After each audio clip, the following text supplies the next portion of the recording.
Welcome back to the Laura Dowling Experience podcast, where each week I bring you insightful and inspiring guests that will open your mind and empower your life.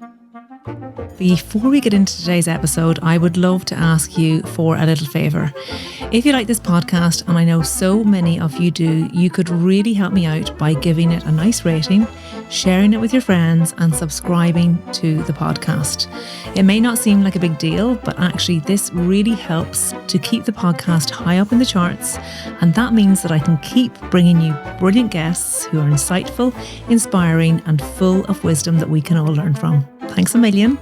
Now let's get to it.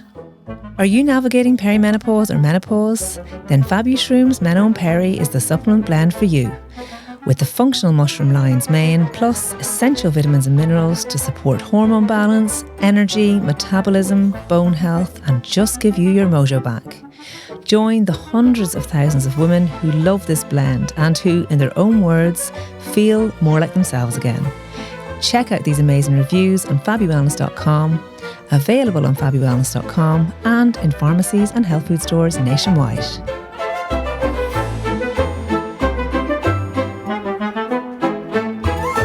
Liz, welcome back to the pod. Thank you very much. The last time you were on it, you were talking about the 5 flaps that you have. You have since got your 5 flaps rectified. My lips are sealed now. We're never talking about that again. And by flaps, I mean her labia minora were shredded when she gave birth. And she had she claims 5 flaps. And she got them all stitched nicely together. And she has a lovely vulva now. But every vulva is a snowflake, as I keep saying. So even if you do have 5 flaps, that's okay. Isn't that right? Perfect. It didn't make any difference. Didn't? No. Okay. Yeah. It was I can't believe we're talking about this But again. sorry, it was just from an aesthetic point of view you got it done? Or did it make a difference? I was getting something else done. I was getting, here we go again. And yeah, you always bring it back to vaginas.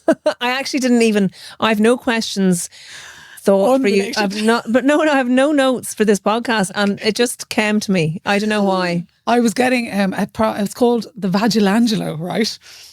So as part of my job, I test as many treatments and treatments as I possibly can. So in order to give people honest advice, I will test as much. I'll be a human guinea pig, and I have been for 20 years.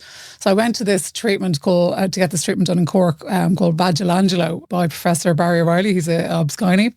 And it's this New York treatment, of course it is. as in the Michelangelo vagina. Where's the Michelangelo? Is that why it's called Vagilangelo? Yeah. I still don't know why it's called that. Anyway, in theory, he puts in a few stitches to the vaginal canal. According to Barry, Prof. O'Reilly, the vaginal canal should be like this. So she's pointing kind of up diagonal. Yeah. Okay. Right, okay.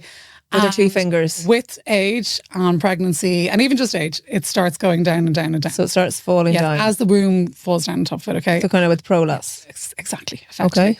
And in order for stimulation, internal pleasure to occur, anything that's going in is going that way.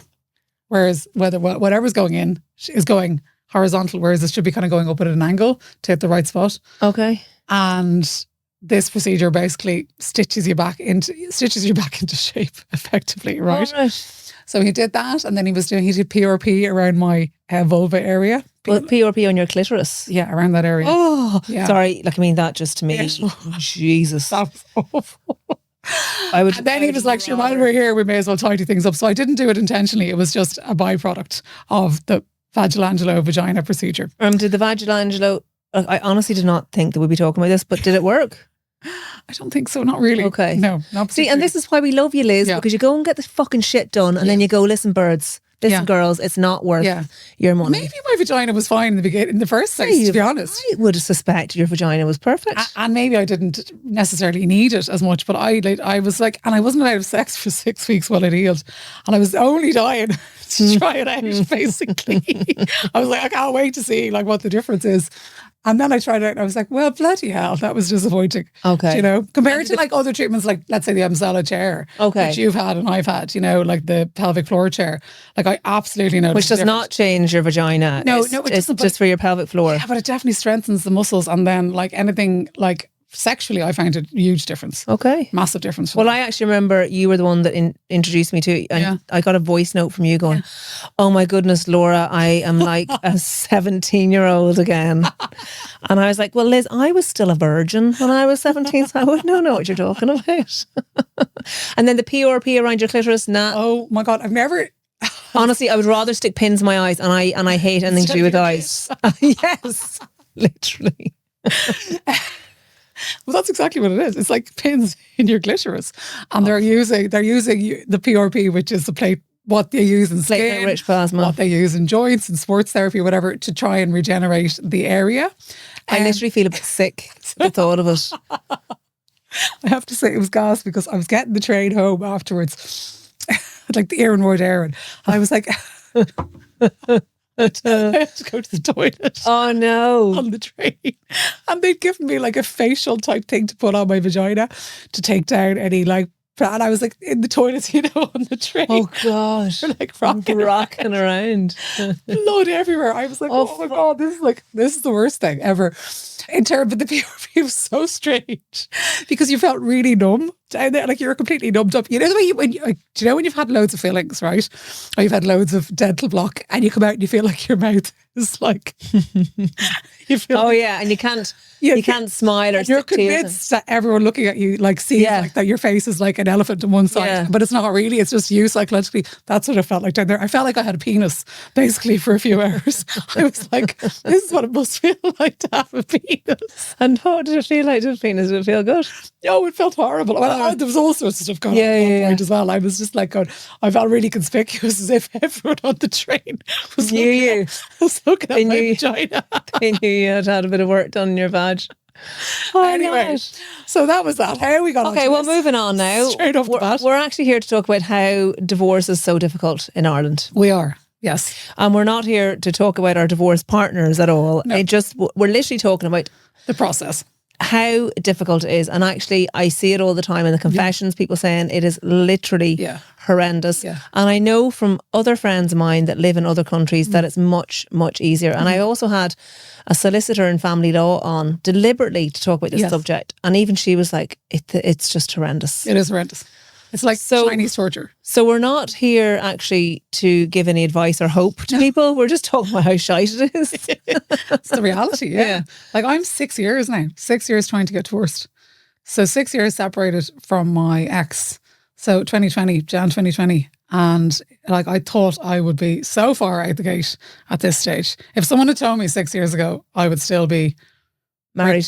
Technically married, yeah, and still messing around with lawyers and waiting for motions and this, that and the other and going back and forth and going around roundabouts. I wouldn't have survived, actually. There is no way I would have survived. Like, I think it's probably a blessing that I didn't know it would have been dragged out this long, and I still have no resolution. And why is that? Is it because both parties don't agree, or is it because I know that and we're going to talk about this later, but I know that in the likes of France, where your current partner's from, it's really easy. It's like getting a TV license. Yeah. In you go, stamp, off you go. Done. Yeah. Everything's split 50-50, even child custody. Yeah. And that's it. Yeah. But over here, is it to suit the judicial system? Well, our judicial system, the whole system isn't built for the way our modern families are now. Like we're completely antiquated. There has been a lot of talk of reform, and there's going to be a new family court built. It's like 10 years ago it was promised, and there's been 4 justice ministers gone through since that reform came into place, and it still hasn't been built. Sounds like the children's hospital. I was thinking that. I was like, here we are again. There's been 4 justice ministers. This is the problem with all these ministers, and I actually think in general with our government, because everyone's just passing the baton. You know what I mean? And then the onus never lies with anyone, because they're like, it's his problem now or her problem now, not mine. And apparently it's going to be built now in 2027. They're going to start building it. This specific family court that will deal with family courts. But that's just a building, right? It's not even the building is the problem. It's like there is not enough judges, there's not enough legal aid, there's not enough solicitors. It goes through the district court, as well. Like the High Court only gets the really, expensive cases, basically, when property values and so forth are over $1 million. When assets are over $1 million. So not you then. So it depends on where you are, but it depends.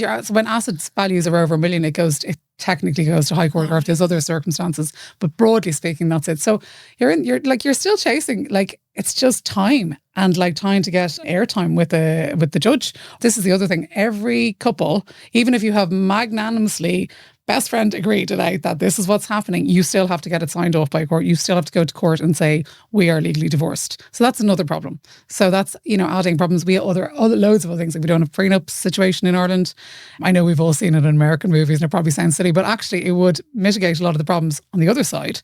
If we did have a prenup situation, And but is prenup not a bit American, unromantic? It doesn't matter. I mean, honestly, when you come out the other side of this, you're going, forget romance, forget it all.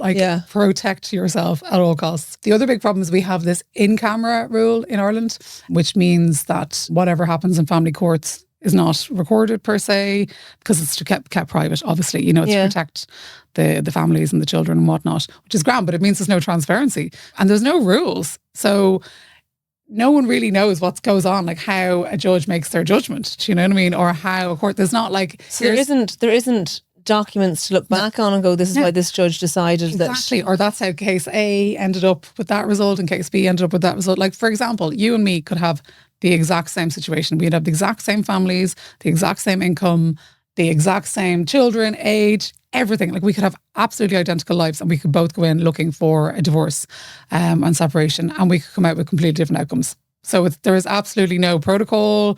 It's so great. It's unbelievable. Like every time I say to my sister, going, where are we? What's happening? And she's like, I can't give you an answer. I literally can't give you an answer because there is no likely outcome. She was like, there's a possible, it's like more likely this outcome, but I can't say for sure this is what's going to happen. And is it also because you're teed up to try and get the maximum out of the other person, therefore it's much more difficult to come to an amicable decision? Like just say, for instance, you just gave a scenario there of your best friend and out and you still have to go to court to get the divorce. Mm-hmm. Would you be able to get divorced quicker if you can do it that way? You can use mediation and best friend and go, okay, right, this is the way we've decided to do it. Would it happen sooner than 6 years? Or maybe, but like even at that, like we were doing the mediation and we had all of the, like I was 3 years ago, we were in, like we had our day in court per se, and we had everything organised, and there was a kind of, a kind of structure put in place that day, and his barrister didn't show up that day. And that was it. She never signed the papers and that was it. That was null and void. That whole agreement became null and void then because his barrister didn't show up that day. So it's things like this. And then you've got to like go in again, put in new motions. But if a barrister doesn't turn up like that, are they, what's the recourse then? That particular barrister then apparently the next day was made a judge. So that was it. She was no longer working in family law. And that case then went to another person. And it goes on and on. I mean, honestly, it has been like my sister's-in-law, like it has been eye-opening how bad the system is. Like it's just, and it's absolutely like psychologically unbelievably torturous because this is the real crux of it is if you are trying to co-parent, I mean, which a lot of people are, and they mightn't even be getting divorced actually, to be fair, or separated. You could just be trying to co-parent anyway. Yeah. And that in itself is tricky enough. But so on one hand, you're being told, protect the children, obviously, make sure they are your number one priority and, you don't want them to get hurt emotionally and everything else. But then on the other hand, you're being told to, go to war against each other. Yeah. So you literally have to psychologically go, right, we're on the same team, but then you're like, we're absolutely not on the same team. Because is it a case of if you're lenient and give, then you get fucked? You get fucked, yeah. So it's literally, you need to actually go at each other. Or your solicitors have to. Solicitors are going at each other, but you are being pitted against each other, But then at the same time, you're told, oh no, for the children's sake, smiling, happy families, whatnot, keep the wheels on, And it's so hard. It's so, so hard. And also just things like, there's no such thing as like maintenance, financial, all that stuff. That's all up in the air. No one has ever said, this is what's happening. No one has ever put in an order saying you owe X, you owe Y, you're entitled to X amount of the assets, you're entitled to none of the assets, whatever it is. Like that's still up in the air. 6 years of like fumbling. So you're absolutely like fumbling in the dark on every level. And I have to, for me, the biggest, there's been so many shocks along the journey. It's unbelievable. But I think for me, one of the biggest kind of like gaping chasms was the lack of support. There's zero support for anyone in this situation. If you think of any other bad life situations when things happen to people, like, oh God, I'm hate drawing comparisons, but let's say something like you have a sick child, or you have somebody very sick in the family, or something as bad has happened, you've had an accident and whatnot. There are support groups for when your life gets turned upside down, for example. And your life is completely turned upside down. You are an adult going along your life. You think you have your ducks in a line, and then suddenly every single duck is blown out of the water, and you're left there going, "What do I do now? Where do I go?" Like, you're financially absolutely out on your own. Emotionally, you're an absolute mess. Career-wise, babies, everything. You're trying to keep all the wheels on, and you haven't a clue. You haven't a bounce, and you're like, where do I go? Who's going to help me? And could anyone give me an answer? Can anyone give me an answer as to how this is going to pan out? And I've not got a single straight answer ever. And I gather it's costly if you have to engage with a solicitor for years. It is. And then how do people who don't have money to have a solicitor, how do they cope? They can get legal aid. Right. Now, the problem with legal aid is that they are so backed up with, ironically, immigration cases. And the Law Society of Ireland has said this. They're going, we don't have the capacity. They hardly had the capacity as it was to help people. And now they're like any child cases, family law cases, they're all going further and further down the pecking order because there's no resources. And there's no judges. There's no space in the court system for this at all. Like, it's like it's almost like a punishment, as in like, oh, you dared to get divorced. You dared to challenge the status quo, you should be a good Irish Catholic and, suck it up. That's crazy, isn't it? And like the psychological damage on the people going through it, both parties, it can't be nice. 3 parties. And the kids. Yeah. The extended family as well. It affects everybody. Yeah, of course. So it's not just 2 people. It's like everybody in that pod effectively is affected in some way or other, Jesus. Yeah, it sucks. And then so 6 years in, you're no nearer to getting it. No, I have a court date coming up, but again, my solicitor has said, look, don't be getting your hopes up. But what's that court date for? At this point, I don't even know anymore. There's been so many court dates, motions for motions. We go in and then there's a name change. And then there was we got married abroad. So there was an absolute fiasco about getting the marriage certificate translated in court. I had to get a foreign speaker come in and translate the speaker in front of the judge, or translate the certificate in front of the judge and sign an affidavit in front of the judge. Like mad stuff like that, it just goes on and on and on. And trying to get your day in court is impossible. Even if you have everything organised, by the way. This isn't to get the judge to say, this is what's happening, Laura, you're getting X and Liz, you're getting Y. Or, This is just to say, this is where we're at. Are you happy with this? This is assuming everything is agreed in advance. This isn't for the trashing it out like we see in the American movies. This is when everything is organised. So when you go to court and just say somebody doesn't agree with something, then it goes back into the system again. Yeah, basically. Or someone could just not show up and then as what happened with me. And that's it. We're back to the beginning. It's like snakes and ladders. You go up a snake and then you're like, oh my God, I might be getting up the board. And then, my God, or sorry, you go up a ladder, pardon me. Yeah. And then you hit a snake and you're right back down to square one. Oh, it's unbelievable. And compare that then with your current partner. Yeah. Who is French. Yes. And has had 2 divorces. He said 2 divorces, yeah. What happened to him? He literally said he went to the post office and they stamped the divorce papers and that was it. And everyone gets 50-50. Everyone gets 50-50 of the assets. Yeah. And it depends, obviously. Every situation is different. But they get, they organise the childcare. It's very normalised over there. Well, because give the example of the 2-year-old going on the flight. Yeah, so he was saying when I it's taken me years to get my head around this. I wouldn't even let my 2-year-old go to the toilet on his own. I know, yeah. Right? At the time. So his first wife, she was living in the north and he was down in Cannes. And they would send their child on a plane every second week to Cannes with an escort, like a pilot escort or an air hostess escort or like a family friend or something. And he would be collected every second week down in Cannes with his dad and spend the time with his dad. And then it's the same with holidays and whatnot over there. So that was the kind of setup over there. Unbelievable. Can you imagine that? I know, sure. I have a friend who's like that, had siblings over there that have all divorced a couple of times, and the kids are just put on the TGVs and just sent wherever they... Yeah. You were saying as well, assets are just split 50-50 over there. Yeah. Whereas over here, it isn't that way. No People idea. fight over assets, or what is the word? They fight over assets. It's all just I think a lot of variables are taken into consideration. Traditionally, the women would have gotten the house back in the day when women weren't working. But now there's absolutely no guarantee the female would necessarily get the home, probably because a lot of parents are co-parenting. Often it was that the women were just taking the mantle of the child rearing all by themselves. And maybe the dad might pipe up every second weekend or something. But a lot of the situations now, it is a 60-40 split or 70-30 or whatever. Like dads are way more involved, you know, than they were, for sure. Not all of them, but a lot. And also, like this, obviously, we take into consideration how much everyone put into the house at the beginning. You know what I mean? Who's been paying the mortgage? What are the financial situations of both parties now? Now, they are all about the welfare of the children first. That is their number one priority in the courts. And then everything else will follow. But, you know, In Ireland? In Ireland, okay. Yeah, which is good. But at the same time, it is, you're the ones who have to rear children. Do you know what I mean? So it's like if you're going through torture as well, exactly. You can hardly show up as a really excellent parent if you're going through an emotional turmoil. Yeah, and both parents. But I find it so interesting, this whole thing about you're actually pitted against each other, because that solicitor did say that, because you're trying to get so your solicitor is trying to get the best outcome for you. Yeah. His solicitor is trying to get the best outcome for him. Yeah. And as a result, you naturally, it gets fractious, yeah? Of course, yeah. But then at the same time, you have to then like down armour, you know what I mean? Down your weapons and, you know, get together for Christmases and birthdays and communions and whatnot. You know, this year we've had a lot of them. It's hard because then the next day you're like, right, back to the solicitors, such and such and such, you know.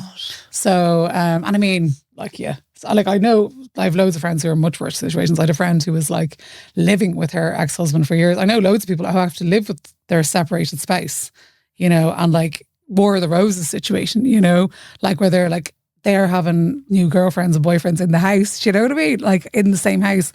But I had one friend and her husband was suing her and they were living in the same house and he was bringing back girlfriends every second weekend, and he was, oh listen, that was an absolute mess. I don't know how she got through it psychologically. She's finally come out of it now 5 years later, but she's been in court all the time, and they had all, you know, Section 32 is this other thing where the court, have you heard of this? The children get assessed by an independent court advisor on their psychological state as to which is the better parent effectively to have more time with the kids, like whether they're going to have 30%, etc., etc., etc. Okay. And again, that's more people, more time, more delays, more input, more voices.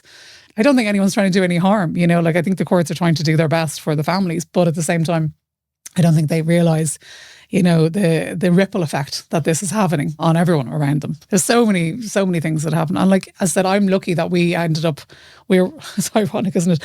I'm the lucky one that we were like straight away, he went to a different living situation. So like I'm one of the fortunate ones because other people haven't been, you know, they've been living together for many years and it's pretty grim. Jesus. Yeah.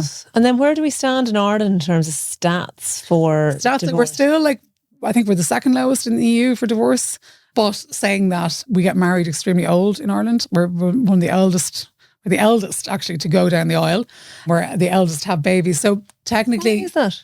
They've just said we've always been traditionally like that, and it's gotten more and more so since obviously women have gotten jobs and financial independence and so forth. So, and you said that we're the oldest mothers having babies. We're the oldest mothers in Europe, yeah. So hence our fertility show, which I'll come back to now in a minute. But yeah, so I think that's another one of the reasons. Obviously, we have the huge Catholic shadow still hanging over us. Yeah, and I think as well, like the older generations, my parents were very much of the, you know, you suck it up till the end. So whereas we're now the new generations filtering through, we ain't putting up with this shit. We ain't putting up with it. Yeah, and we you know we have financial independence. We're very lucky. I mean, a lot of women don't. Well, I think that makes a huge difference if women actually have a choice financially. But it would seem as well that even if they do, it's still absolutely so tough and expensive to get divorced. Like most people in Ireland are struggling to keep a household going when you have two incomes. You know, like it's try running two households, you know what I mean, independently. Yeah. It's extremely hard. And you get no support. I mean, financially, legally, emotionally, anything. Like you are out in the woods on your own. Like it's Bear Grylls territory, do you know what I mean? Survive or die, basically. And is our divorce rate increasing as well? Yes, it has to be. It's up 35% year on year. Like we're flying up. Really? Yeah, flying up. Okay. Yeah. So, I mean, and obviously COVID was obviously a huge spike post-COVID of everyone going, right, I'm not living with him or her ever again. Yeah. The end. So that really fueled the divorce fires and separation fires. But a lot of people don't even get divorced. They just stay separated, you know, and that's grand. Unless you want to get married again, or if you've got your legal, like your assets and your kids and something sorted, you might not need to get divorced again, you know, because I know very few divorced people or separated people who'll be running down the aisle again anytime soon. I was going to ask you that. Yeah, would you get married again? Second chance. No way. No way. It would just scar you for life. Never happening. Ever. And Why would you stay separated and just not bother getting divorced? Because it's messy and complicated and expensive. That's why. But is separation not the same thing, particularly if you're still technically married, so you're sharing assets? It depends. I'm like, in my situation, we don't have like a decree absolute from the judge saying you have the children X amount of time, you have X amount of the house or the assets or whatnot. So for me, I want it.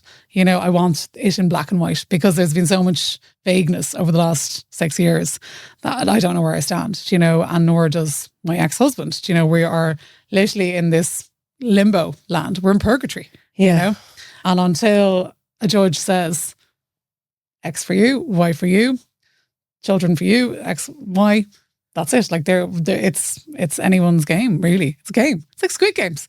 Yeah. And have you managed to muddle through the custody thing yourselves, or has that been difficult? Only because of COVID, actually. It all happened during COVID, So because COVID was happening and like all the law offices and everything were basically shut down and no one was working, it was like we had to figure out a system of our own. We were kind of forced by default to figure out our own little like co-parenting schedule. So we did that. And like we have, as you said, muddled along as best we possibly can with regards to, things have changed over the years. I'm sure it's difficult because, I know your kids were a lot younger than they are now. So they were like toddlerish years, right? So even from the point of view of either a mum or a dad, okay, so I know I can go home and my kids are there in the house. I can say goodnight to them, tuck them in, and you have the thought. Yes. And I'm sure this goes for dads as well, because I know what my husband's like with our lads, The thought of not seeing your boys every night. I'm sure it is heartbreaking. Heart-wrenching. You were just like, I couldn't even go home, do you know? Like I see your eyes welling up here, even thinking about it. You were like going, oh my God, I can't go home now. And I actually... and it was awful at the same time because it was COVID, and I was like, just if I could at least go out, the way, and like hang out with people, Yeah.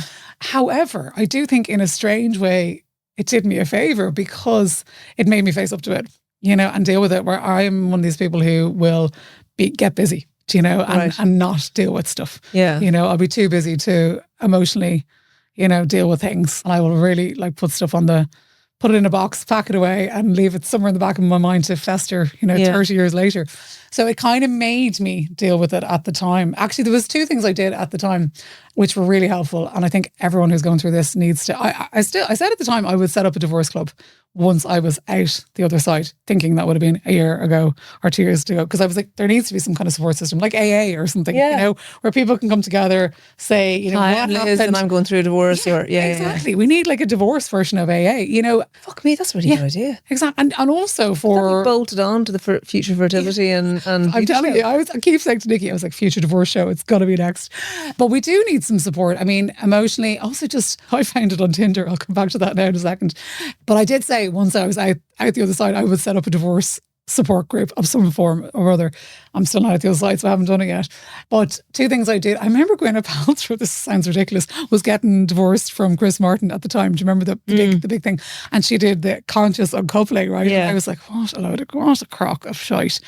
But I bought the book. Actually, I didn't buy the book. I went to the library. I remember going to the library because there was no bookshops open. Oh, she sold a book about conscious uncoupling? No, she didn't. But I Googled the psychologist, or the shrink behind this concept of conscious uncoupling.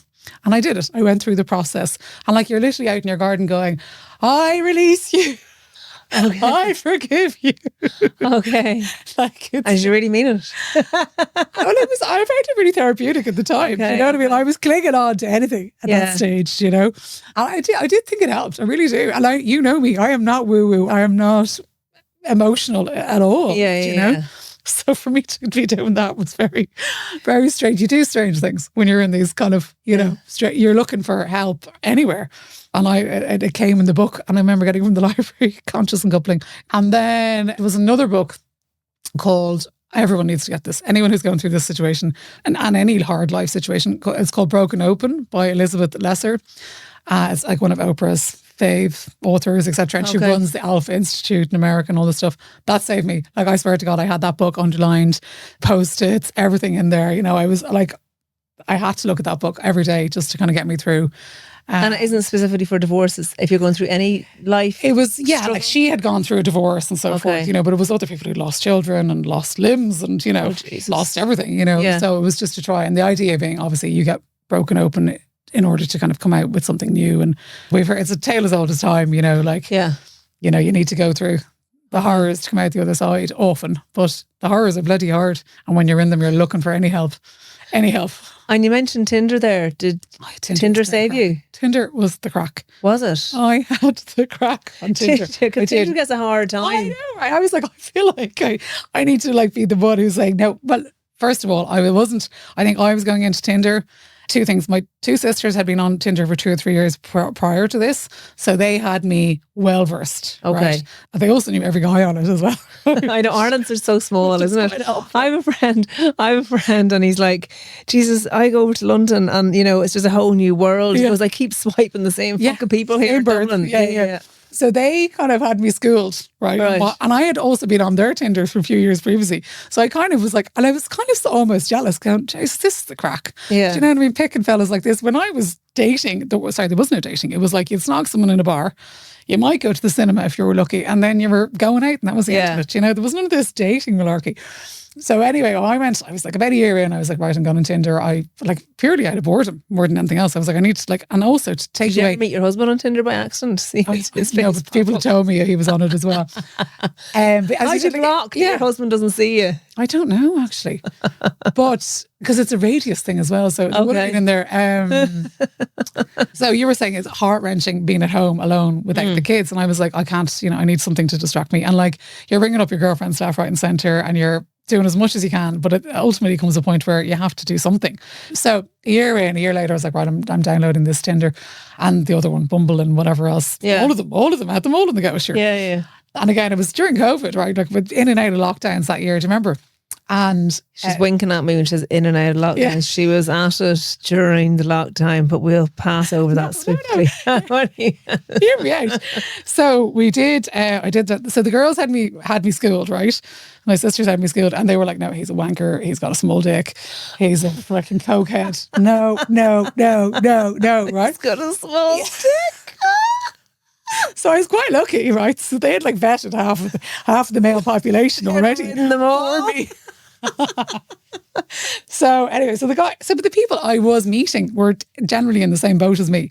So for me, I found it really helpful because I'd be able to say to them, how's your divorce going? What happened? What's your situation with the children? What's happening with your legal, your finances, your emotional? Are you doing therapy? So for me, that was almost like my support group. Like I was honing in on people going, how long are you divorced? Where do you, like they were my target basically. Interesting. And again, I got lucky because it was COVID. Like there was no riding to be expected because like we were meeting, it was Jane Eyre style Tinder. You were meeting in a park, having a coffee and walking the pier.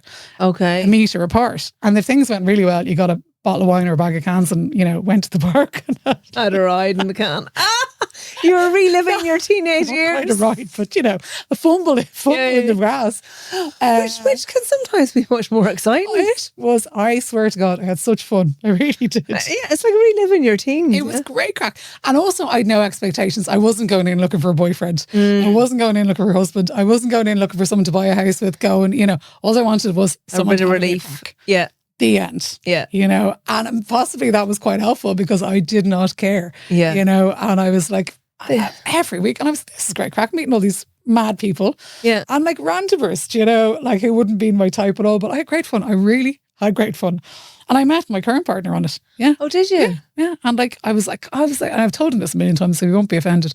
Like, he was one of 7 at the time that was on a circuit, and I was like, yeah, sure. Out of all of them, he would have been the least likely I would have thought I would end up with, But here we are. I remember going to an awards ceremony with you. I think it was the Image Awards. Maybe you invited me to the table, and my mum and I went with you. Yeah. And I think you were probably only a year into dating him or with him. And Jesus, you were like 2 teenagers snogging, your legs were wrapped around him. It was, and I was like, you were mad jealous. Come on, to be honest. I know. I was like, God, that looks like a great crack. Round two is the crack because there's no expectations. Yeah. Everyone's a bit more mature. So, and you don't have kids with someone either. Kids with them. Yeah.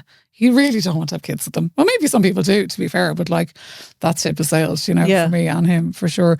But so it's so weird. Like you're just going in with a totally different outlook and like your expectations. Oh, I didn't even want a partner. You know, I was like, I just want someone to have to crack with. And your expectations are very, very different, you know. And anyone else who I've met who's been in the same boat as well, they're like, yeah, that first, I mean, once you get over the absolute heart attack shock of it all, you know, and you do get brave enough to, it mightn't necessarily be on an app, it could be anywhere, you know, I mean, go out with someone or date someone, it's literally like being 15 again. And you're like, oh my God, has he texted her? You know? But actually, I was with this woman over Christmas. She's like in her 60s and she's like really high up in one of the biggest hospitals in the country. Like she's a director, she's like professor, like what's beyond professor? I don't know. She's a consultant, everything, you know? Yeah. You know, she is the queen of the medicine world, right? And she was dating this fella and I swear to God, it was the exact same. She was like, oh my God, he sent me an emoji. He sent me an emoji. Look, what does that mean? It's a heart. And I'm like laughing going, she's 60. She is like a baller. She's on her game. And like no nonsense kind of, and like literally she was like losing her shit over the heart emoji. Do you know what I mean? And what should I say back? You know, she was so excited. And then I had my teenage child then on the other side, and he's on Snapchat, and like, you know, and he's like, oh, as well. So what's interesting is that like, doesn't matter what age you are, that whole thing can become very new and very exciting, and you revert back to being a teenager. And like anxiety, excitement, all in one, you know. All those emotions. And it doesn't matter what age you are or how mature you are, how much life experience you have, you go right back to the beginning. And it's great, you know. Yeah. So that is one of the really good sides of it. I hear from some people though Tinder is, but maybe it's the single people that are looking for a partner. Yeah. For you it was a bit different, but people are like, it's actually soul destroying. And the amount of dick pics you get sent too. Yeah. And people say, or women will say, why do men think that once they start chatting to you that you want to see a picture of their dick? Like, did you get a lot of that too? I remember one guy, we were having a chat and he was like, he was something about whatever, do you want to meet up? And he was like, do you have a mirror in your bedroom? And I was like, sorry, we've gone from coffee to, he was like, I like to watch myself. And I was like, dude, seriously. Yeah. It was just so presumptuous. Like I hadn't even met this person and he was already you know, visualizing himself having the right in my bedroom with a full length mirror. He wanted a specific full length mirror. Oh, right. So there was like a few of those conversations, to be fair, which were like, I was just like, yeah, whatever, next, you know. Yeah. I have loads of mates who are on it as well. And they are like, it is soul destroying and it is horrendous. But again, they are looking for, you know, a partner. You know, and I think it's a pretty, you know, blurry place, murky place, not blurry, to be looking for partners. And again, as I said, loads of them will come back to you like 3 years later. They'll be texting you going, hi, yeah, do you remember that day we had in 2020? Are you up for a ride? And you're like, what? Yeah. Like, where are we going? Like, the cheek of them. Yeah. How dare you? How very dare you? Yeah. Can I ask you? Yeah. A number of women would say that when they're going through a separation and divorce, their friends are all there for them when they're giving out about their husband. But the minute they announce they're separated or divorcing, their female friends fall away, almost like as if their female friends are afraid that lady will now go after their husbands. Yeah. I had one lady message me and she goes, to all the women out there who have friends that are going through divorce, we don't want to fuck your fat ugly husbands. Will you just stay being our friends? It feels very lonely. Did you find that? Like there's a lot of fat ugly husbands out there, I tell you, I swear to God. And I think as well, a lot of my friends, when they married their husbands, they didn't look like they did now. And in their head, with bless them, they still think he is that hot thing that they walked down the aisle with 20 years ago, you know what I mean? And you're looking at them going, Jesus Christ, how do you write that? How? But sorry, friends. We're only speaking about a couple of them. All the rest of them are gorgeous, okay? God, I would have no interest. But because I don't know whether it's my group or something, but all my friend situations have, and maybe it's going back to the whole girls' school, boys' school, leftover hangover of our generation. But I tend to always hang out with girls. Do you know, we never go out with the husbands. It's always girls going out for the girls' night out, for the girls' spa weekend, for the girls' weekend away, for the girls' nights out, girls for dinner, girls for lunch, girls for wine, girls for fucking everything. The men hardly get a look in. Okay. Do you know, so I think when we all had babies, we were kind of like, we're not going to get out unless we divide and conquer. Do you know what I mean? So now we are going out together and the men are staying at home looking after the kids for our such and such night, and in return they go off and have their golf weekend or whatever, you know. So we had And that kind of had been set, do you know what I mean? So I was lucky. That didn't change the dynamic because it was still me meeting the girls. It was rare that it was like me meeting the girls and all their husbands. Like that might be once a year at a Christmas situation. So that never really factored in. And like, to be fair, a lot of the girls would be like, Jesus, you were a lucky bitch. I wish I feckin' was out having the cracking tin. And also, they did say, and I mean, it is true as well, you get nights off and you never get a night off when you're married. Do you know? Like you might get one night off or a night off here and there. But when you're separated, they are going to the dad's house, you know, for every second weekend, or whatever your setup is. So you get a break. And like I have friends of mine going, God, you're a lucky bitch getting a break. Now you really need it because when you are parenting, then you are full on parenting all by yourself. And at that point I was, you know, they were really young. So having that break was absolutely essential. You know what I mean? To recharge, to get just to get some headspace. But there is that element of that. And my married friends were like, you're fucking, you know, I want that. I'd do anything for a break, you know, every second weekend, you know. And now a lot of them, I think I was, you know, one of the earlier ones out the traps, but now loads of them are following suit now and getting divorced. Separated. I'm telling you need a bolt on to your show, which is what we're going to talk about now, because it's actually interesting. You've changed it up the last couple of years and you have a new part of it now too, which is really interesting because I talk about this a lot as well. So you used to have, it was the Future Beauty Show, right, for a number of years. And that was all about treatments, cosmetic, beauty, medical beauty, surgery, whatnot, And then it went to Future Beauty and Health. Yes, and then it became very kind of female health focused. Yeah. Not dissimilar to what you do. Yeah. Yeah. And then it went to Future Beauty, Health and Fertility. No, Future Fertility is an entirely different show. It's honest. Future Fertility is a totally independent show. Okay. But we run them the same weekend in adjacent halls. But they have like totally different speakers, totally different agendas, completely different exhibitors, completely different interactions, completely different visitors. However, if you go to Fertility and you want to pop into Future Beauty and Health, you can. You're absolutely welcome to, because they are on an adjacent halls. So off the back of that, lots of men were coming into Future Beauty and Health because when they were in Future Fertility, it's on the RDS on this March, plug. Oh no, dude, what date? 21st, 22nd. And where can people get tickets? You can buy them on any of the websites. You can Future Beauty Show, Future Fertility Show, or Future Men's Health, which we'll talk about now. So what we found was in the fertility show, obviously men were coming to the fertility show with their partners, and fertility show is quite different to the female show. They're very much there for a specific doctor, a specific talk, to meet a specific clinic. Maybe they're there for blood tests. We do everything. Like there's live sperm testing or on-site sperm testing.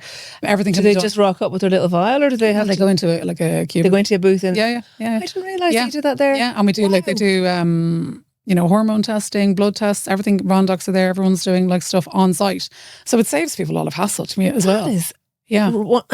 And they can meet all the clinics, they can meet all the doctors, and there's loads of like support services, counsellors, legal people. I mean, everything to do with the journey, because the journey is not just an IVF clinic. Like, let's say if you're an LGBTQ couple, it's like a whole other, you could be looking for surrogacy support, surrogacy services, legal, counselling, acupuncture, fertility, or reflexology, You were blown away at how the Future Fertility Show just blew up and sold out. It can blew up. Like you were doing the Future Beauty and Health for years, and then we were doing that. And like basically, what happened was 2 fertility companies came to us and said, "Can we take part in Future Beauty and Health next year?" And we're like, "Why?" And like literally, we were like, "That is a really weird request," And they said, "Well, like we came to the show and they were like, obviously, it's there's thousands of women there, and you have a very medical led agenda. Like most of your speakers are doctors, scientists, etc. And it's very, it's not about influencers or anything like that. It's about proper advice and proper education and empowering people." And they're like, "We like that." So me and Nikki is my sister and business partner, we're like, this just doesn't feel right. We're like, it doesn't. We know so many people who have gone through, and in our family as well, who've had fertility. I hate saying journeys, but it is like journeys is the word. 13, 14-year journeys all around the world, like nightmares. They've had nightmares of journeys. And we were like, it just would feel wrong, like sitting, like having one talk about Botox. And but they were saying, but you talk about all the gynecological stuff and all that kind of stuff. And we're like, and menopause and everything. And I'm like, but it's still, in my head, it just didn't sit right with fertility treatment, Knowing what I know and the people I know who've had fertility treatment, I just felt it would be doing them a disservice. So it would be insensitive. Yeah, completely insensitive as well, And as well, like it's very, very, closed subject for many people. And like a couple of people said to us, "Oh, I can't come to your show because I'm not out yet." I'm like, "What do you mean you're not out yet?" They're like, "I'm not out with my family and work people that I'm having IVF treatment." So they were actually even phrasing it as in they were homosexuals in 1980s Ireland, that they hadn't come out yet. So that is the mindset. So anyway, we were like, okay, why don't we just take one of the smaller halls off the show and see what would happen with fertility in there, and see if a few fertility companies might come, and see if people might come. And we were freaking out. I mean, we absolutely freaked out. 2 weeks beforehand, we were like, we've sold about 20 tickets. What are we going to do? I was like, Nikki, we're cancelling. And she's like, we can't fucking cancel. I was like, we are cancelling the show. I was like, we cannot save. We're like, we're going to lose face here. Like, we have to cancel, save ourselves, And Nikki was like, no, we're doing it. She was like, we've companies coming from all over the world, and we are going ahead with this. We will, if we have to fall flat on our face, we will fall flat on our face. And like the doors opened and Jesus, the floodgates opened. People came in their droves. And isn't it also that people maybe they don't want to buy tickets to a fertility show that's happening in the future because they're still wishful that they'll be pregnant by the time it comes 100%, around. yeah. So you can so understand why it needs to be so sensitivity. So sensitive, yeah. But I hope we have created you've done it, which is nice. Like I've been to the show. Yeah. I think I've been to every one of your shows because I speak at them. You speak in beauty and health, and I'll be speaking at the men's health one this time as well. It feels like a cocoon. Yeah, particularly fertility. Yeah, we try to keep that like as safe. That sounds cliched, but a safe space. That people come in and chat. And talk to everybody. Not just one person. It's not just one clinic. And it's like the whole thing is so expensive. And often, like the fertility journey is expensive, not going to the show. Expensive, But like obviously we have the HSC and so forth as well there. But now we've like the amount of foreign clinics we have this year is crazy. Most people will just head off to a foreign clinic because it's cheaper to go. Well, sometimes it's money. Sometimes it's some clinics abroad are really focused on older mothers, and that's their pure focus. They might have different embryologists. They might have different tests. They might have better results. It's not that one clinic is better. It's just, I suppose it's like here, like different people have different specialities, or there might be, different, just there's different elements, you know what I mean? And also it's, as I said, it's like, you might say Clinic X is the best, right, in their mind, but like you're like, I really don't like that doctor. He gives me the creeps, or there's something that does not sit well with me. And fertility, as we all well know, is very psychological as well as physical. Like we often hear the story of the couple who can't have babies, they didn't have babies, and then they, something happened, they got it. Like Rosanna Davison's a perfect example. She had countless miscarriages and had a really long journey, and then she was getting her surrogate daughter, Sophia, from Ukraine.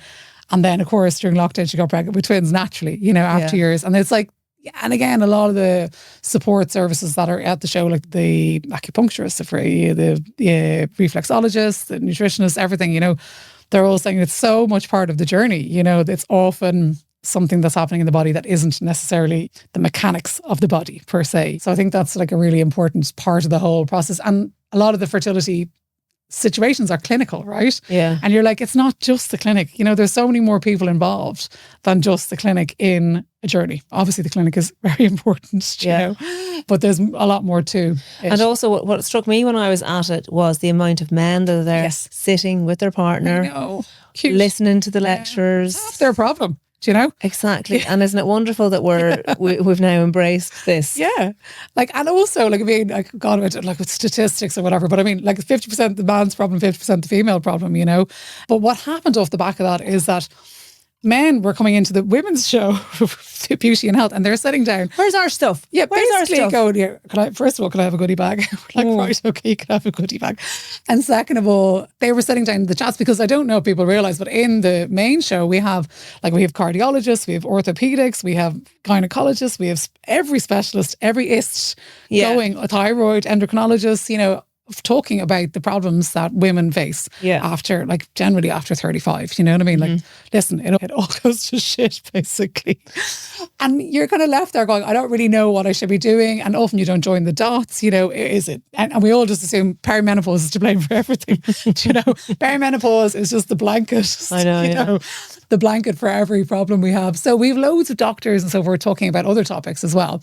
Fitness, wellness, nutrition, everything. So they were sitting in on these talks, and a lot of them were saying, they were like, why don't you have a men's version of this show? They were like, it's like a no-brainer. They're like, no one ever talks to us like this. No one ever gives us this information in this digestible manner. And also they were like, I never thought that like my heart was the cause of my ED, for argument's sake, you know? ED being erectile dysfunction. Yeah. And it is so interesting because a lot of men, if they do suffer from erectile dysfunction and they go and get their tests done and they have high blood pressure or something like that, they go on their meds. Yeah. It can sort them out. Exactly. Yeah. And also, and the other thing, like, we go over to America to the conferences, right? Or we go over to Monaco to all these kind of world conferences, aesthetic world conferences and wellness conferences and stuff. And like, I see, you know what's happened here with menopause in the last 5 to 10 years in Ireland. The menopause is coming, lads, and it's coming like a freight train down the tracks. I know. And they are going to be like, I'm sure every woman in the country is going, Jesus, have they not had enough? It's our time, you know. But at the same time, these men are experiencing the exact same situations as, i.e., like they're coming into their 40s or and beyond, and they're going, you know what, I don't want to roll over and become an old man and just, you know, accept age, like except becoming an old man. They're like, I want to do what I can to prolong my longevity, to prolong my lifespan, to keep as well and healthy and fit as I can for as long as I possibly can. Men's testosterone levels decline by about 1% every year after the age of 40. Yeah. Their hormonal decline is not as profound as a female. No. It doesn't happen within a short time. But it does affect them. And Dr. Martin Rourke, who I know is talking, he's amazing. He did a podcast with me all about men's health, was saying, men will say to him, it's like watching my life is like watching TV in black and white. The colour just goes out of it. Really? Because the testosterone? That.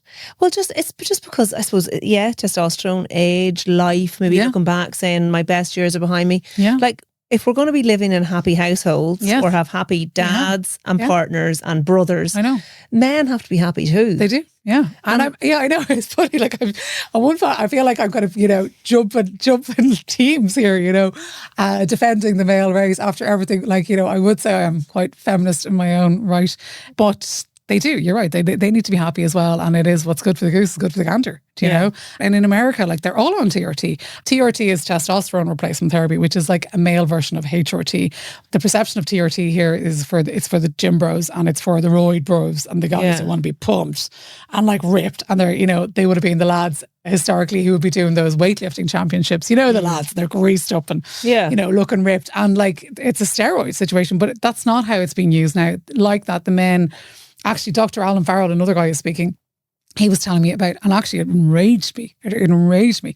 He was like, when men come to him for a TRT treatment, he does bloods all the time, right? He's like, oh no, I tweak it every week. We come back in for bloods every week and it's a very long process and it's like microscopic tweaks here and there, microdosing up, down, whatnot, titrating and so forth, the dose. And I'm like, excuse me, women are just given the gel and told off they go. I know. See you later and hope for the best. And like, it's a one size fits all. I'll add another pump in there, love, and see what happens. You know, I've had my own like nightmare with HRT and I'm still going around the freaking houses, you know? And it's only that I discover things by talking to, you know, like scientists and so forth. But I'm at the front row of this and I'm still like confused and trying to find solutions. But what annoyed me is because there are so many different opinions as well with it. You know, even take testosterone for females, for example. You have some doctors that just won't prescribe it. I know. Yeah. And look, I think that we're still a very long way away from having the perfect solution. But I think that the fact that you are opening up the conversations is fantastic. So men need it, women need it, we all need it. But the men, I'm like, what was not annoying me, but like, I was like, why are they getting the perfect protocols for their hormones and we're not, you know? So that really, I've spoken to Randox and a few of the other companies saying you need to make a blood test for women, like the Dutch test. If you're the Dutch test. So again, with fertility, there's a Dutch test. I'm sure anyone who's going through menopause, you've gone to the doctor and they're like, they can't tell you exactly. All they can do is run off your symptoms, you know what I mean, what you're telling them. You know, it's broad brushstrokes to give you a medication for HRT. And like most of my girlfriends are either on the pump, the spray, the patch, something like that. Version of all three. The coil, they might be taking oral progesterone or whatever, but it's one size fits all. It's like the pill all over again. And that is not what we need. We need something much more bespoke to our individual hormone thing. Actually, this really cool thing was just launched at CES last week over in the States. So CES is this massive technology conference. It's by Eli, right? And it's like a spit stick you put in your mouth, connected to your phone, and it's like a live progesterone test. It gives you your progesterone straight away, and testosterone and cortisol. So I'd say that's where we will be. I'd say in 2 or 3 years' time, you know, the way now you can tell by period blood, we can tell our FHS levels and everything like that. And there's all this new cool science and med tech for measuring hormones. And we really need our hormones to be measured much more effectively than they are. And also over the monthly cycle, particularly when we're like doing that fluctuating. And are you doing something with postmenopause as well this year? Because it's really important, because those women are forgotten about and they're not part of the conversation. All hormone journeys need to be like, and we've just ignored it forever. You know, male hormone journeys, female hormone, peri, during, post, the whole 9 yards. You know, like it needs to be done. And like the more. And we also need our healthcare practitioners to be more educated. Do you know, like they really, like, I mean, obviously they've all come on leaps and bounds in the last decade. Thanks to Joe Duffy. I'm telling you, that man started that movement. It would only be in Ireland, though, that a man would be the face of menopause, but we'll fucking take it. We'll take it, yeah. He was at like the menopause summit there before Christmas. He's like, the he really has been hailed poster girl for menopause. But to be fair, I mean, he started the conversation, and that's what we want to do with Future Men's Health. Sorry, I haven't even gone on to the subject. So off the back of the men coming to our show saying you need to do something for the men, something similar, we've now launched Future Men's Health, which is another entirely different independent show.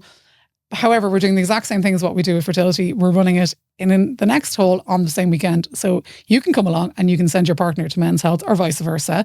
You'll have talks as well in there. But that focus is like, people are like, is it about Botox? I'm like, no, it's not about Botox. Will there be VO2 max testing? There's VO2 max, there's everything. There's cholesterol taxing. There's like everything to do with men. Again, we have the cardiologists, we have orthopedics, we have loads of sexual doctors talking about everything from TRT to vasectomies to cognitive problems with men. You know, what really interests me is Darragh Stewart. He's a PhD scientist who's done his PhD on psychedelics as medicine. And he's so like just sound of him. Yeah, I know. He's really cool. He has the moustache and everything. We have like pro sports guys talking about their journeys, whether that was like as a sports person, but also the downside of it. We have mental health experts, because, you know, obviously men's mental health is a huge issue. November, those kind of people will be there. So to try and give them a bit of everything. And we will have got people talking about hair and skin and grooming as well. So there is a bit of that side of the coin. Bit of everything. And likewise, then women, we have everything as well going on in our show. And where can people find out details about it? So you can follow any of our Instagrams, which is Future Beauty, Future Fertility, Future Men's Health, and likewise how much are tickets? At the moment they're 29. And do you have a good goodie bag? Well, Jesus, the fucking goodie bags, they do my head in every year. They're in the hole, aren't they? We had to do, last year we packed 6,000 goodie bags. Do you have any idea how much time it takes to pack 6,000 goodie bags? And then we have to put a full security detail on the goodie bags. People rob them and go mental. Yeah. Like go absolutely mental, going, I want my goodie bag. And we're like, okay. So like every year we try and streamline the goodie bag process. But it really is like last year job. At the Love Your Vulva there in March last year. So I had my boys giving out the goodie bags and doing all that. Anyway, they were laughing because they're saying, Jesus, Mum, the ladies were... Yeah, they lose their minds. And some of the goodie bags had a moon cup in them. Yeah, okay. And then some just had Lilette's tampons. Yeah. So it was Lilette's. They're coming back looking for the opposite. And they were asking my lads to swap over, and my boys were like looking in the back. But the lads were laughing. But they said, Mum, the ladies really love those goodie bags. They loved them. They were nearly fighting for them. Oh, they do. Like I've gone to like some really fancy events, you know, over the years through work, and like you'll be at these like really exclusive dinners, and like with these, you know, really Amal Clooney type women. Do you know what I mean? Like loaded posh bitches, basically, and like 2 glasses of champagne in, and they're beating each other up for that goodie bag. Where's my bag? So funny. The Four Seasons, they're all pulling out each other's hair extensions. Go, give me my goodie bag. You see, I've seen it all. People go nuts for goodie bags. Anyway, yes, we will have goodie bags. And yes, that is like one of my biggest challenges every year, trying to fill 6,000 goodie bags. I feel like my kids are like, you're like Santa, Mom. You're like Santa for the ladies. Would you not let DPD do that for you? Do you not fill the goodie bags? Yeah. There is services, but our problem is we're looking for, we've such volumes of product. Yeah. It costs an absolute fortune. And also we're getting stuff right up to that hour. It's not like we can do them 3 or 4 weeks in advance. And then where do you store them? And then how do you get them distribution? So it is a bit of a logistics problem as well. But you can pay your children now to do it though. And they can pay very Charlie cheaply. has been running that goodie bag show for like since he was 7. You know, Love it. he's a king of goodie bags. He's like, oh, I can pack like 200 an hour. He's like, go. I love it. Yeah. Child labour. The best form of labour. Anyway, teaches them that it's important to work. It does. Liz, what advice would you give young people today? Oh my God. Gen Zers, like, or how young are we going? What's Gen Z? 20 plus? I don't know. I had interns come in for interviews yesterday, right? Actually, it was funny. I didn't know you were going to ask that. But there was 3 of them coming in, and I actually wanted to pull them all back afterwards and go, can I give you some advice? Do you know, like for going for job interviews? I sound like the nuns in my school back in the day. But feck me, show up on time, number one. Oh, I know. Right? Yeah. And I'm really sorry, I'm late. Yeah. Dirty clothes, dirty Uggs, you know. And I'm like, look, I'm all about casual, but like there's casual and there's like. Do they even want the job though? I don't know. And there's casual and then there's like just not giving a fuck. Do you know what I mean? Like you don't have to look like a supermodel, but take some pride in your appearance. Do you know? Like wear clean freaking clothes, number one. You know, wash your bloody hair. Just look respectable. I really think, and I'm going to sound awful now, but like if you're not going to take pride in yourself on some level, like you're not going to take pride in your work. Maybe that's a really old-fashioned. No, I don't think so. I'd have a little bit of. I would have some advice like that too. Well, what would you say? Well, I would say, first of all, to a young person who's going for a job to do a little bit of research on the company that you're going for a job with. Well, I mean, you think that's standard, right? Well, it certainly was back in the day. Yeah. I had a job interviews there a number of months ago, and it was for social media marketing. And it was for obviously my brand. Yeah. And I asked this question of every candidate, and I just said, so how could I improve the social media marketing with my brand? Fair. And they went, okay. And they actually got their phone out in front of me. And did not ChatGPT it, did they? No. And they just said, oh, well, I haven't actually had a chance to look at it. Just one second. So they went on at live in front of me to try and do it. And I just thought, do you know what? Like if you'd even done 15 minutes of that just before the interview, that's all that would have been necessary. Yeah. And like, I'm not looking for a PhD in anything. All I'm looking for is that someone took an interest. Even enthusiasm. Yeah. Even if they said, well, your last post was a bit shit, Laura, this is the way I'd change it. Yeah. So I just think that, and I don't know if it's a generational thing or if it's just, is there a little bit of something missing there? Are these the people that went through COVID and as a result, they're a little bit lacking? But maybe it's not their fault. I'm like, why haven't the schools briefed them on this? You know, I remember we had like a careers guidance time. I'm sure everyone had a careers teacher, you know, God, we used to give her awful abuse. We'd all be like, I really want to be a gravedigger, miss. You know. Oh. That's terrible. What can I do to be a grave digger? Terrible. No, but like to be fair, they would be like, if you're going for an interview, these are the basic skills, you know. And like, I would go for an interview, I would have done hours of work, hours of research on the company. I would have gone in with a million ideas. I wonder though, is it a thing? Because I do think that like we've had amazing people work with us, and they're young people, really enthusiastic as well. But I do wonder, did COVID do something to the way they learned how to even interact with people? Possibly, yeah. Or maybe that was it. I was thinking that. I was like, the lack of eye contact really kind of freaked me out. I think that's the phones. Sure, they won't even pick up the phone and talk to people. Yeah. I actually have to, every time, if I take someone on, I say to them, when I phone you, do not reply to me with a text saying, what's up? Yeah. Pick up the phone, answer your phone. I'm not phoning you to catch you out in anything. But I like to have conversations. That's so funny. And even if I'm asking people to follow up, say with a particular person that they may have been on email with, once 2 emails have happened, I say pick up the phone to them. Yeah, and they're like, "Oh, but look, can I just email?" I'm like, "No, because you're not getting a voice message, fucking response. Yeah. Pick up the phone." Yeah, and I think that people are just that little bit more unaware, or they're not schooled. But sure, even my own kids, I had to tell one of my boys to say goodbye before he hung up on me when I was having a conversation with him on the phone, because he just see ya, hang up without saying see ya. It would just be like the conversation would have ended. Wait, where can you revolute me some money, Mum? And that's it. Yeah. So I do think that they just maybe haven't been taught those soft skills. Yeah, possibly, because I couldn't get over that. I was like, the lack of eye contact. I was like, that's what I really took away from it. I was like, make freaking eye contact with me. Do you know, like if you want a job, make eye contact. No, like rule number one, you know, look clean. So did none of them get the job? No, actually there was, to be fair, there was 1 or 2 really good people. But I mean, overall, I was just shocked how unprepared they were, you know, like not just in terms of having no clue what we did, you know, they're like, we love makeup. And I'm like, we're not about makeup. have nothing to do with makeup. Do you know, but they're like, oh, but it's beauty. Okay. And I'm like going, oh, lads, seriously. It's like, Yeah. there was good people, but at the same time, the overall take home, I was just like, lads, this is how people are showing up. And if that's how you're showing up for an interview, how are you showing up in your life for normal stuff? Do you know? Yeah. Like if that level of like, there's like a huge disjoint, you know, and maybe it is the phones that they don't have one-on-one, or maybe they're, I don't know, I was like fairly casual, you know, I was like, oh, let's not be intimidating now, you know, just be all chill and I'll be cool, you know, down with the kids, whatever. They're probably like this. I'm not a normal mom, I'm a cool mom. They're like this old loser. Yeah. But so anyway, that's my thing. Like, actually, maybe that's my advice. Get off your fucking phone, get out there and, you know, go and be real and like hang out with your mates, get messy. Jesus Christ, sorry. Can we talk about tribe for a sec? Sidebar. Right. Oh yeah. Jesus. So that actually, you need to tell people what tribe is. Anyone that doesn't live in South County Dublin won't know what it is. Right. This is like back to the young people as well. And this was the phones and everything. So this is a disco that first year kids go to. Any mums out there who have kids in first year will know about this. It's easier to get tickets to Oasis than it was to get to Tribe, by the way. So when you finally, if you're lucky enough to get a golden ticket to Tribe, you bring your kid up or whatnot. I mean, it was like a PDDY party. Fuck me.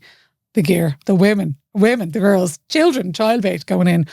But apart from that, I was like, they couldn't interact with each other. Do you know, they don't know how to interact because, I mean, I know they're teenagers, do you know, but like, and obviously it's hard and everyone's awkward at that age, but it's like, where are the girls going? And the lads looked like they were like about to like faint, do you know?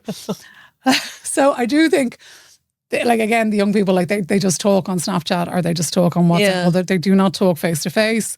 They have no eye contact. Don't know how they're going to evolve. You know what I mean? As peers. Well, actually, it's so funny because I was in the gym today on the Stairmaster. I've started doing the Stairmaster because apparently it's great because I don't run that much anymore, right? Yes. And I was watching. So Kevin Bridges is a funny comedian from Scotland, right? I think he's from Glasgow. Anyway, he's gas. And he was talking about the reason why we're raising all these boys who, like, you know, think that it's okay to just grab a woman by her ass or whatever, or, you know, it's because they've never dealt with rejection in real life. Well, that's true. And he was given a scenario where, you know, he's walked up to a girl, he's sweating, the sweat's going down the back of the crack of his arse. He's, you know, he's got gel in his hair going running into his eyes. And he's like, will you get off with me? And she's like, no. Yeah. But you're dealing with that face on, whereas boys don't deal with that face on now. It's all through text. You don't have that absolute humiliation. And it is part of like growing up. Part of growing up is being absolutely humiliated by someone turning you down for the snog. And it's awful. And awful. It is horrible, but actually it does build resilience. And you know, it happened us all, but they're not getting that. So those interactions, I do feel that they're missing out. And it's also so contrived, the interaction. This whole tribe business, I was like, Jesus, like what happened to, you know, meeting at the shopping centre or something. Do you know what I mean? Like it was this like real like performance situation. Well, you know what happens when they kiss, they'll stand. And then they video each other. Will stand in a circle. So there'll be a circle around the people that are kissing. Go on. And everyone just watches and videos. Yeah, they and it's like they all, that's creepy. I know. It's just, you wonder. So you're like, basically, I'm a parent of teenage boys too, and I want them to grow up well-rounded and be respectful, and I try and do my best, but I do wonder. You don't know what they're doing, really. Like, I mean, we try, but like, you don't really know what they're doing when they're on the phones. Yeah. You don't know, like, do you spy on their Snapchat? You can't say that. I'm going to not comment. Anyway, so that would be my advice to young people. Get off your fucking, like, I'm such a hypocrite because I'm on my phone all day long, but I feel like, but you're on it for work, Liz, it's okay. For work. But everything about you, like, you're on your phone. I'm like, I'm on it for work, okay? And get, like, you know, more human interaction. Okay. That was a really long fucking winded way of answering that question. Right, next. Sorry. What's the meaning of life? You should be out of here in 10 minutes. So what's the meaning of life? I feel like there's no meaning of life. Fine. I'm sorry, that's a really nihilist answer, isn't it? No. I don't feel like there is a meaning. We're all here. Do you know, I asked my mom this question on her deathbed when she was dying. I didn't ask her what the meaning of life was. I said, have you any advice for me, you know, now rearing children? This was 10 years ago. She's dead 10 years. Have you any advice for me rearing children, you know, like last words of parting wisdom? Do you know what she said to me? What? I feel it's not funny. She said, just get on with it. And I was like, oh, Jesus Christ, that's a bit fucking horrible. But my God, the amount of times I have, like, that's played in my head. Do you know, just get on with it. Like, And what's the meaning of life? True, yeah. Just get on with it. Get on with it. Like, that's what it is. You know, I probably sounds very pessimistic, but like, we have to get on with things, you know. And I remember being devastated going, I thought I was going to get a bit of wisdom there, you know, some sage. Or at least she would have told you race for you was an amazing thing. Yeah. She was like, just get on with it. And I was like, looks like that. I like the sound of your mum. Would have loved to have met her. I hear it. I hear that play back in my voice and my head all the time. Just get on with it. Because that's what life is. You just have to get on with it. On that note, we are going to leave Liz and her rectified 5 flaps and impending divorce. Yes. And we will see you all at Next the time Future we'll be at- Beauty, Yeah. Health, Fertility, Men's Show, all wrapped up. And then next year she's going to bring the Future Divorce. Show. Yeah, I know. We're going to get all the divorces. Definitely be We can do embarrassed to turn up to dating. Yeah, I'm telling you, there is a market. There is, absolutely. Yeah. Liz, it's been a pleasure. Thank you. Are you navigating perimenopause or menopause? Then Fabu Shrooms Men Peri is the supplement blend for you. With the functional mushroom lion's mane, plus essential vitamins and minerals to support hormone balance, energy, metabolism, bone health, and just give you your mojo back. Join the hundreds of thousands of women who love this blend and who, in their own words, feel more like themselves again. Check out these amazing reviews on fabulwellness.com, available on fabulwellness.com and in pharmacies and health food stores nationwide.